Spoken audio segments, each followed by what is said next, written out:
Sinta Bella, mana aja cuy? Lama banget nih Sinta Bella nggak pernah muncul di entertainment, di apa sih sekarang kita ngomong nih, bukan layar kaca lagi kali ya, di entertainment. Banyak teman-teman dari yang zaman-zaman dulu yang terkenal dulu itu nanyain kemana nih Sinta Bella, hilang di telan bumi gimana gitu. Boleh cerita dikit nggak? Ngapain aja sekarang Sinta?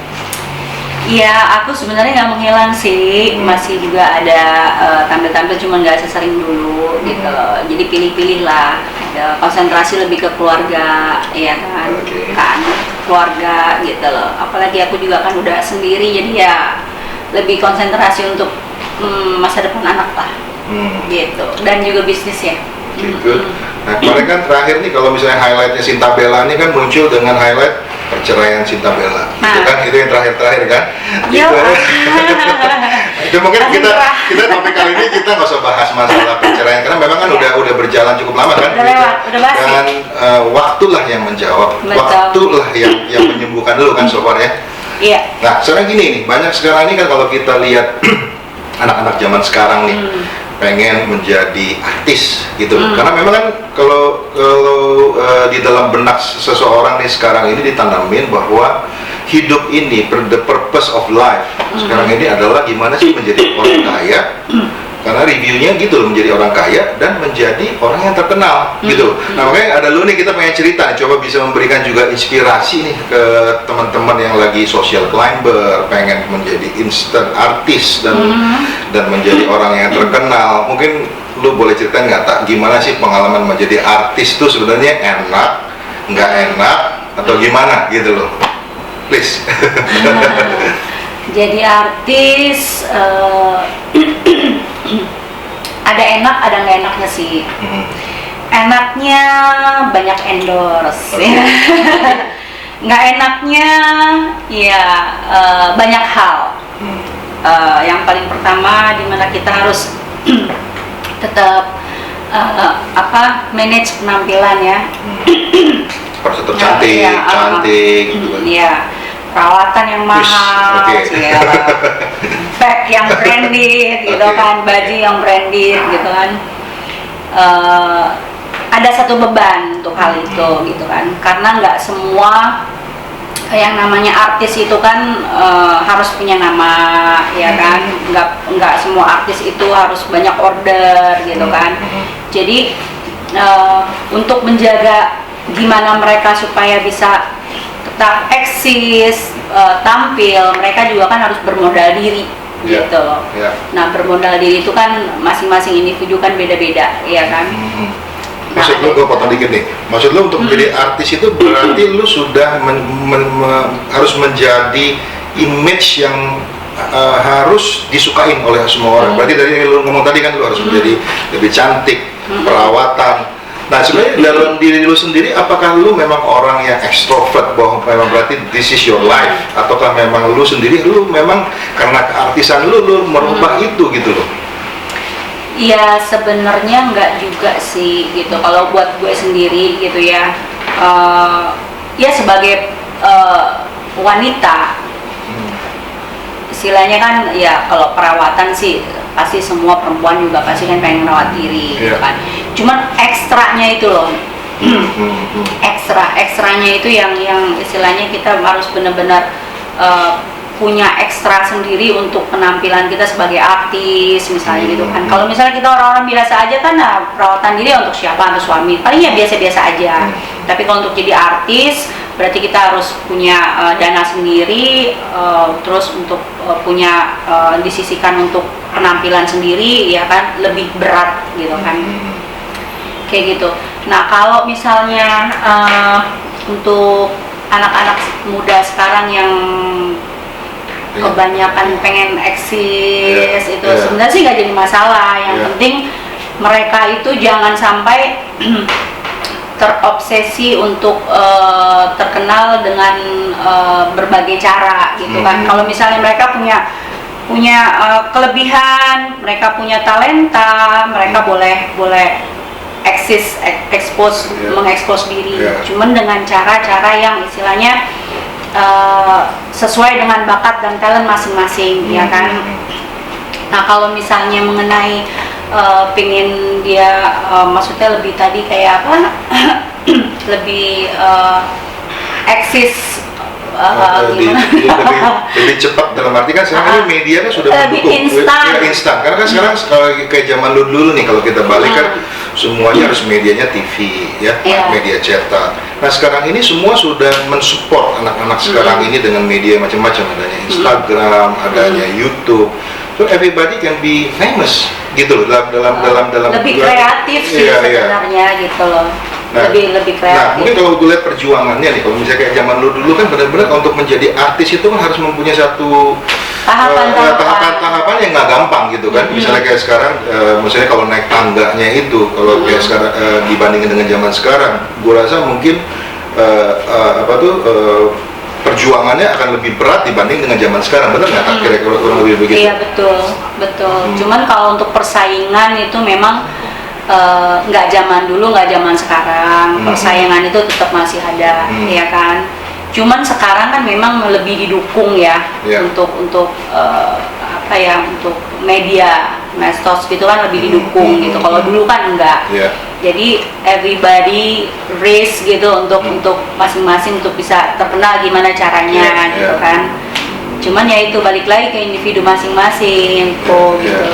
Nah, poin ini nih senang sekali nih lu bisa nyampein dari sisi lu nya. Cuma yang kayak sekarang ini gue pengen memberitahukan ke teman-teman MTB nih, bahwa kayak sekarang ini kan sebenarnya paradigma sekarang orang hidup bahwa kayak sekarang ini ditanamin dari zaman kita kecil, lu harus sekolah, lu harus menjadi orang yang bekerja dengan keras untuk supaya lu bisa menjadi orang kaya. Jadi tujuan hidup lu adalah kaya dan menjadi terkenal. Jadi biasanya kalau gue lihat dari statistik ini sudah diadakan satu survei bahwa 70-80% orang goal dalam kehidupannya adalah untuk menjadi kaya, dan sekitar 40-50% itu untuk menjadi orang terkenal. Nah cuma kayak sekarang itu, apakah benar dengan itu bisa memberikan kita satu kebahagiaan? Sebenarnya kunci dari hidup ini sebenarnya apa sih, Tak? Kalau kan yang udah sharing nih asam garamnya di dunia keartisan, maksudnya kesan apakah lu menemukan kebahagiaan di keartisan lu dulu nih gitu loh? Iya, kalau ada kata-kata yang lucu sih bilang katanya duit itu kan segalanya ya. Tanpa duit itu apalah kita gitu kan. Cuman sesungguhnya ya duit, kalau dibilang segalanya ya memang segalanya, tetapi bukan segala-galanya, ya kan? Tapi bahasanya duit bisa membelikan lu pleasure, tapi cannot buy you a happiness. Dia bisa memberikan kita pleasure dalam arti apa? Misalnya gue bisa beli jam Rolex, tapi itu hanyalah kebahagiaan yang sesaat gitu loh. Ya, konteksnya sih beda-beda ya, konteksnya beda-beda gitu. Ada yang istilahnya uang itu segalanya, tetapi segala dalam bidang apa, ya kan? Segala untuk apa gitu. Sekarang kalau misalnya punya uang, tapi kita nggak merasa bahagia, ya kan? Kebahagiaan itu kan bisa, misalnya yang kebahagiaan bisa berkumpul dengan keluarga. Banyak uang tapi nggak bisa kumpul sama keluarga, buat apa? Ya benar. Ya kan? Banyak uang kalau misalnya penyakitan, buat apa? Ya kan? Nggak ada uang pun susah juga kalau penyakitan. Tetapi setidaknya kalau kita nggak megang uang, tapi kita bisa punya keluarga, kita punya temen, kita bisa berkumpul, kita bisa berhahaha gitu kan, setidaknya terlupakan lah untuk hal itu, walaupun basicnya tetap aja duit gitu. Nah ini satu lingkaran nih, Tak. Gua selalu mengikuti sebenarnya dalam hidup ini sebenarnya apa sih the purpose of life gitu ya. Gua concern banget, dan gua mengikuti begitu banyak orang-orang yang udah mau mati, terus orang-orang yang sudah 70-80 tahun. Nggak, maksudnya gue tuh pengen tahu, pengen belajar dari orang apa sih artinya kehidupan gitu loh. Nah dalam arti mereka sharing bahwa kayak sekarang ini, dan gue ketemukan beberapa sekarang yang in the middle age, misalnya 40, 50 gitu. Mereka udah mulai menemukan satu pattern kehidupan, bahwa misalnya kayak sekarang begitu banyak artis internasional sekarang yang sudah memperoleh fame, terkenalnya udah gila-gilaan. Jadi kalau misalnya kita artis Indonesia nih ya, mungkin ya bukannya gimana, misalnya kalau kita ke Singapura mungkin masih dikenal, tapi kalau kita ke Amerika nggak ada yang kenal kita kayak gitu kan. Nah kita bicara ini artis yang internasional. Kalau kita misalnya contoh misalnya dari zaman dulu Elvis Presley, kurangnya apa sih, Tak? dalam arti the king of the rocks, semuanya sudah at the top of the world. Apa yang kurang dalam hidupnya sehingga dia ending his life bunuh diri terakhirnya. Dan begitu banyak lagi, ada contoh-contoh banyak banget ya kalau gue bisa contoh-contohin artis-artis yang sekarang. Dan yang terakhir yang masih hidup nih, gue lagi perhatiin Jim Carrey, kita tahu kan ya, seorang entertainer yang serba bisa, yang mungkin ya kalau kita lihat dia ke Indonesia pun orang udah kenal dia gitu ya. Dan dia sekarang ini dia pengen keluar dari keartisan dia karena dia mengalami satu depresi yang berat banget. Dalam arti dia tuh sudah dalam satu titik jenuh yang mana dia merasa bahwa kehidupan ini yang dia peroleh dari keartisan dia ini dengan uang yang bergelimang dan lain-lain itu adalah satu kehampaan dalam diri dia yang dia nggak bisa ceritakan kepada orang. Dan dia ada satu quote yang paling bagus banget.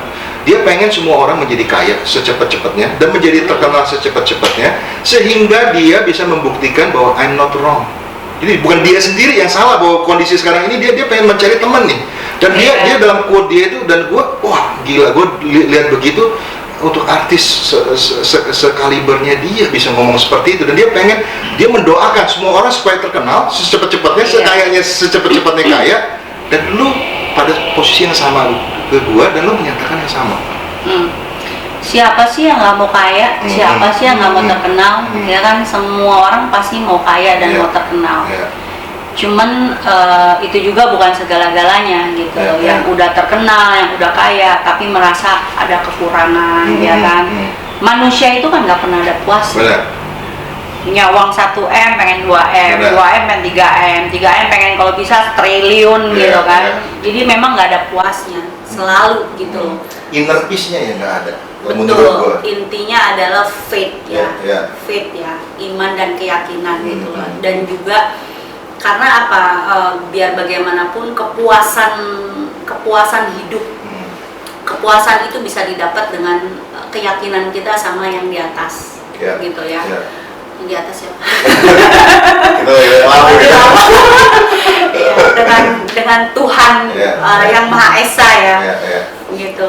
Jadi kita boleh terobsesi dengan sesuatu, mengerjakan sesuatu, tapi kita juga harus bisa membagi diri, membagi waktu dengan iman kita, dengan keluarga, dengan kawan. Jadi bukan seolah-olah kerja untuk mencari uang, ngetop ingin mencari uang, itu semua adalah segala-galanya. Jadi semua itu harus harmoni, balance maksudnya. Harus balance gitu loh. Supaya apa? Di saat kita, terkadang ini loh, ada artis udah jadi artis, terus dia nggak laku lagi gitu kan, tiba-tiba jadi kayak apa ya, kayak apa sih dibilang apa sih, ini istilahnya sindrom. Jadi ada sindrom orang terkenal gitu. Gue nih artis nih gitu kan. Nah kayak gue gitu kan, gue udah pernah terkenal gitu kan, terus gue mengalami hal yang istilahnya sekarang gue udah mundur dari ini, nggak jadi terkenal lagi.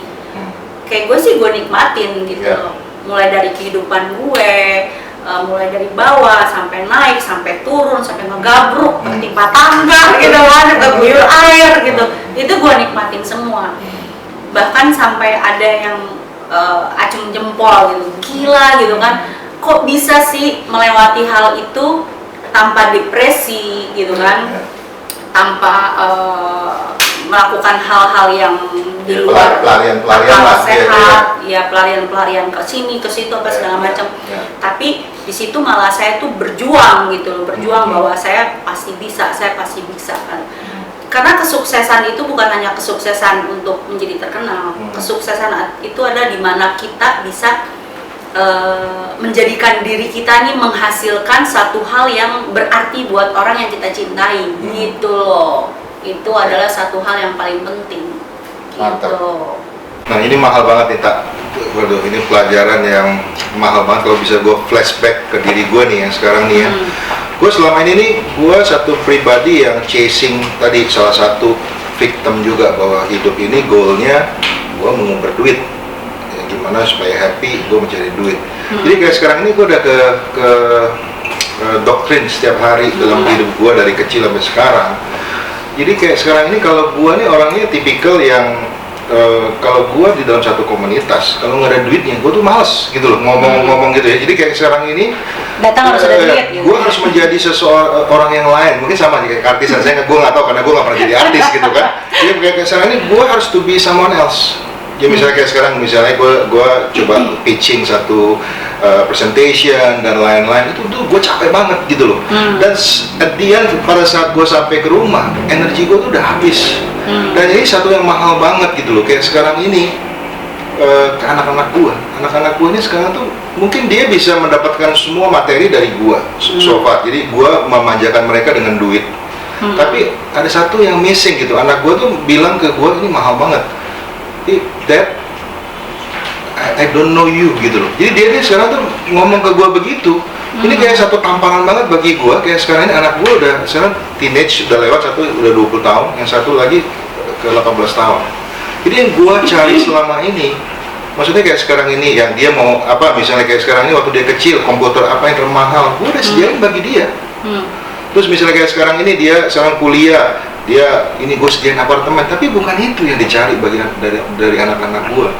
Ini kayak problem ini dari cerita tadi, ini adalah satu balance. Jadi ya gimana paradigma yang udah nancep sekarang ini untuk menjadi terkenal dan menjadi kaya itu masih terus mungkin bukan gue doang yang sendirian yang merasa seperti ini. Mungkin dengan cerita ini mungkin teman-teman MTB bisa dapat inspirasinya, bukan bermaksud mengguruin, tapi ini adalah dari my experience gitu loh. Nah, coba kembali lagi ke lo tak, misalnya kayak sekarang ini kan gimana sih selain tadi bahagia, juga masalah gimana tetap sehat.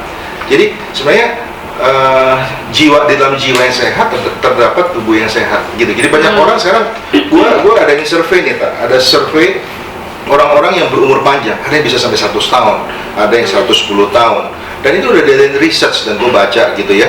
Dan muncullah sekarang ini orang umur terpanjang ada di satu daerah di Jepang, dan dia muncul dengan namanya teori namanya Ikigai. Ikigai itu adalah bahasa Jepangnya what drives you wake up in the morning. Apa sih reason lu untuk bangun nih? Bisa kayak sekarang nih, tiap hari gue bangun, sekarang umur gue masih 17 kan, lo tau kan gue 17. Apa sih apa sih yang bikin gue bangun in the morning setiap hari? Apa reasonnya? Kalau gue balik lagi, masalahnya duit lagi gitu, duit lagi, itu sebenarnya itu akan menjadi inner peace gue udah nggak ada gitu loh. Inner peace. Tapi kalau bangun pagi nggak ada duit, pusing juga. Benar, gitu. Jadi kalau Ikigai ini, kalau misalnya gue boleh bahas sama lu, Ikigai ini adalah tadi lu ngomong tadi, itu makanya gue bilang itu mahal banget, adalah satu balance antara your passion. Terus juga yang your passion ini juga harus bisa memberikan lu uang yang cukup. Jadi kalau nggak ada uang kita bullshit. Tapi gini, fokusnya jangan lagi kita drive ujung-ujungnya semuanya mengenai duit. Kayak gue gini gitu loh. Jadi kayak sekarang ini gue udah coba untuk berubah dalam arti bahwa relationship itu lebih mahal dari duit gitu. Duit kita bisa come and go, kita bisa cari, bisa datang dan hilang. Tapi misalnya friendship, terus nggak ada cukupnya kalau duit. Jadi good relationship itu bukan yang pertama adalah di keluarga, yang paling penting. Jadi kita fighting for, jadi untuk apa cari duit selama ini, untuk apa gua terkenal selama ini kalau misalnya keluarga gua berantakan gitu loh. Dan yang kedua adalah nanti pada saat kita tua, kita harus punya teman-teman, good friend, teman sejati yang kita nggak punya zaman-zaman sekarang ini, karena semua melalui tadi itu, melalui WhatsApp, melalui apa, itu kayaknya kan kalau kita balik ke zaman dulu dengan area teknologi ini bisa menjadi satu pisau bermata dua ya. Kadang bisa bagus, kita bisa connect dengan teman-teman yang lain yang udah di mana, tapi juga ini menghilangkan satu konteks yang kayak kita zaman dulu ya, misalnya kayak sekarang ini activities dan lain-lain bersama dengan teman. Sekarang activities semuanya di tangan begini kan ya, begitu nganggur, begitu makan gadget, sama anak gadget, anak masih gadget masing-masing gitu. Iya. Oke. Gue rasa kalau bisa kita coba rangkumin tak, jadi misalnya kayak sekarang what gonna make us happy and healthy, ya, is it fame, is it money, ya itu. Kalau misalnya orang masih berpikir seperti itu, ya, you're not alone. Gue juga, lu juga gitu kan. Nah, cuma di message kali ini yang gue ingin sampaikan bahwa teman-teman MTB pada khususnya, coba fokusnya. Jadi misalnya kayak sekarang ini udah kita harus belajar. Jadi daripada kita harus mengalami dulu, baru kita nanti nyesel. Ya kita coba bisa belajar dari pengalaman-pengalaman orang lain yang kita sekarang bisa belajar dari everybody's mistake gitu, supaya kita tidak melakukan kesalahan yang sama. Nah, jadi poin yang sekarang ini yang gue pengen tekanin adalah benar, misalnya kayak sekarang lu berpikir fame, money itu penting, tapi itu is not important. Dalam arti itu penting, important, tapi ada lagi yang lebih important adalah relationship kita, good relationship kita. Jadi kalau kita lihat sekarang konteksnya di dalam ketuhanan nih, kalau misalnya gue ngomong Tuhan, salib, misalnya kita gue Kristen, salib tuh begini, ada horizontal way, ada vertical way. Jadi misalnya kayak kenapa sih kayak gue selalu pengen mencari jadi paradigmanya tuh gimana sih? Apa sih yang orang tuh kalau misalnya di dalam Alkitab gue selalu melihat jadilah garam, jadilah terang, terus jadilah misalnya cintailah sesamamu dan lain-lain. Sebenarnya kalau gue konteksnya dari pengalaman-pengalaman orang itu semua tuh sama. Dalam arti konteksnya kita ini di dalam dunia ini, kalau kita the purpose of life kita tidak bisa menjadi horizontal, itu dalam arti kita menjadi punya relationship yang benar dengan sesama kita. Yang maksudnya kayak sekarang ini ada love your neighbor as you love your God, itu kan ada kan dalam arti dan tapi jangan lupa juga bahwa kita ada vertical ways yang adalah relationship kita dengan Tuhan, itu yang paling penting. Makanya salib itu dibikin begitu, ada horizontal, ada vertikalnya. Itu sih yang mungkin dari semua pembicaraan dengan Sinta, terima kasih banyak untuk waktunya, bisa chat dengan kita di channel ini. Yang mudah-mudahan ini bisa menjadi berkat, bisa menjadi inspirasi bagi teman-teman semua. Sampai ketemu di next topic, next guest. See you, God bless, ciao.